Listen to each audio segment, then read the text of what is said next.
e kësaj krize. Pra, Fatos Nano në një intervistë surprizë në televizionin Klan, më pas Fatos Nano në një tur mediatik dhe popullor të barazveshur me një emocion, dhe pyetja gjithë është pse tani zoti Nano? Pse tani dhe ku ishit kur opozita artikulonte po thuaj akuza të ngjashme në një farë mënyre, apo ku ishit kur në krah ishit Ilir Metën, apo Anastasa Angjelin, apo Luanaj Daragën, apo dhe Edi Rama në fushat elektorale? Pse tani, zoti Nano? Pse tani kaq publikisht? Do të ishte një pyetje më afër atij vlerësimi publik apo të ndjeshëm që kanë njerëzit.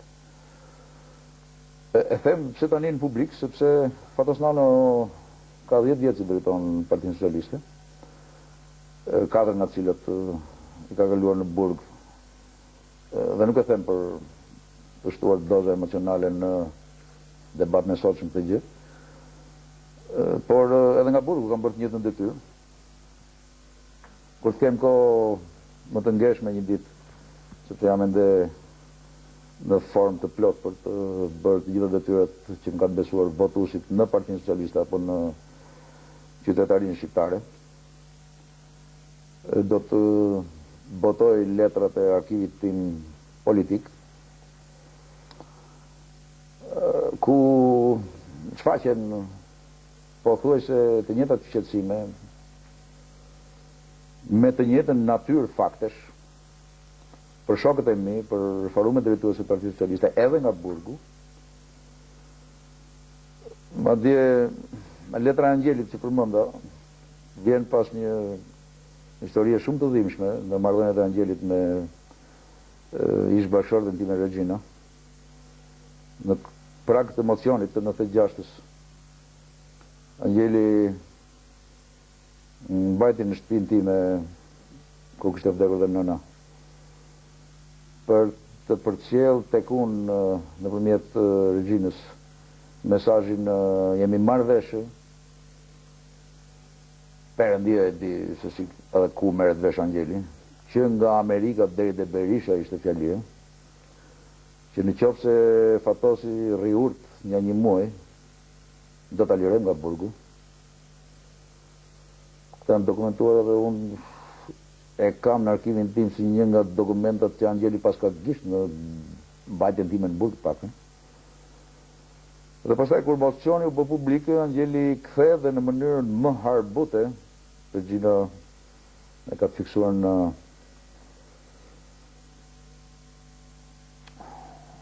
rekordin e saj të vuajtjeve të burgut të fakt. I thotë, nuk na dëgjoj, foli publikisht, jemi pse tani, kaq publikisht. Mocioni imi ishte një parathënie e gjitha këtyre që po them sot. Tani që guxoj të hapi gojën, aty let kalbet.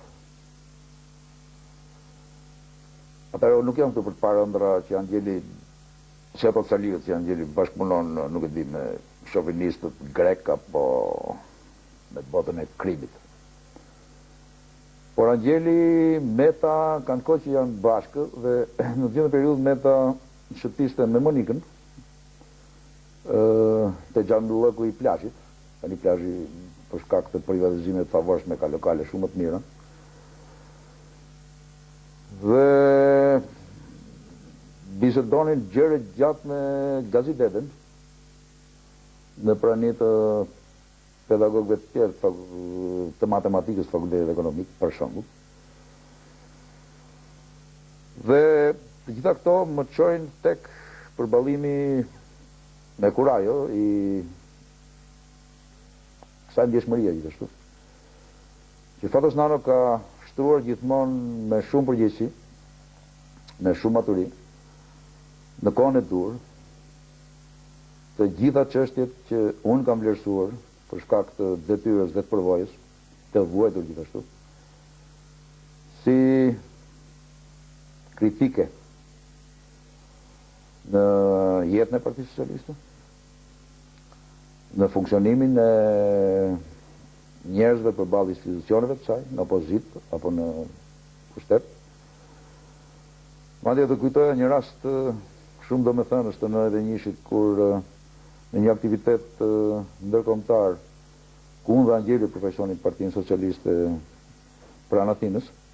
Angjeli më ftoi të takonim një mikun e tij, që unë e konsiderova edhe mik Shqipërisë, sepse ishte një sipërmarrës që kishte hyrë për prodhim konfeksionesh me material porocit që nga 85 në Shqipëri dhe ishim 91-shin në parantezë ishte me kualifikim ekonomik të Harvardit. Dhe mua më interesoi profesionalisht dhe politikisht për të kuptuar si kishte përballuar një sipërmarrës i huaj tranzicionin ton në fundin e regjimit komunist dhe në fillimin e shoqërisë demokratike, i cili të dyve na dha një mesazh të përvojës tij profesionale dhe të jetës. Anastase kanë fjalën për Spirogjinin, që u detyruat largohet në vitet e Berishës nga Shqipëria përfundimisht, për shkak të kësaj makotërie që shëtit nga njëra qeveri në tjetrën, dhe s'po na i gjithë qafën në Shqipëri. Na dha një mesazh të përvojës së tij profesionale dhe jetësore. Shqipëria bëhet me 12 veta, natyrisht simbolika e apostujve, po bëhet fjalë për 12 njerëz të përgjegjshëm përballë ligjit dhe zgjedhësve, të cilët do të mund të ndërtonin një administratë shtetërore të shtetit së drejtës, dhe do të administronin me shumë ndershmëri dhe përgjegjësi përballë votuesve dhe ligjit resurset kombëtare. Dhe unë nga smaj për t'i thënë Anastasi që zëvënës ministri i financave në qeverinë e stabilitetit në kohë, i them, ja ky është një nga 12 bashkëpunëtorët e mi, banoni shkretin në 50 metra katror në një apartament në katë të parë në rrugën Alidemi, apo jo Anastas. Ka 2 fëmijë të vegjël, të cilët kur kthehet babi nga puna i kërkojnë koko, dhe koko i tha akullore, dhe akullore ishte 500 lek atëre. Dhe në sa që kështë rrogën vetëm 70.000 lek të vjetra flasin. Që ku ta mbaj mendin këtu, te ligji, te detyra, te shërbimi, te sakrifica, te kalamajt, te shtëpia me 50 metra katror ku gatuan në banjo, apo te ndonjë gjë tjetër. Dhe në sasi idhet në mënyrë më naive, ka qenë gjithmonë një djalë i sinqertë në marrëdhënie shoqërore, dhe thotë, ka drejt kryetari, nuk del, thotë. Dhe në atë moment greku nga Harvardi thotë, në qoftë se ju nuk kuptoni që duke zbatuar ligjin dhe duke ju përkushtuar profesionalisht detyrës, mund të pasuroheni në mënyrë më të qëndrueshme dhe të ndershme se sa hajdutët apo se sa ata që kthejnë postin me qëllim pasurimi, atëherë Shqipëria s'ka të ardhme e ju. Pse po i them këto gjëra? Sepse edhe në KPD-n ku u votua për të përzgjedhur kryeministrin Neta, sërish, u bëra fjalë për ballafaqimin midis dy moraleve. Të atij që shërben nëpërmjet ligjit për qytetarët dhe atij që e vë pushtetin në shërbim të interesave private apo të xhepave të funksionarëve shtetëror. Këtë gjë e thash dhe tani kur fola për një krizë morale, për dy palë, për dy qëndrime ndaj detyrës, ndaj ligjit, ndaj pushtetit. Dhe Fatosnana nuk po flet për herë të parë. Fatosnana përfundimisht për t'u shmangur burgut të ri politik të izolimit në forume të blera badjava, flas për në votën masive, më vjen keq për kolegët e mi, që janë zgjedhur të përfaqësojnë në vendimarrje të rëndësishme strategjike për fatet e vendit Partinë e Maçorancës, Partinë Socialiste që votohet për herë të dytë në mënyrë unikale, të cilët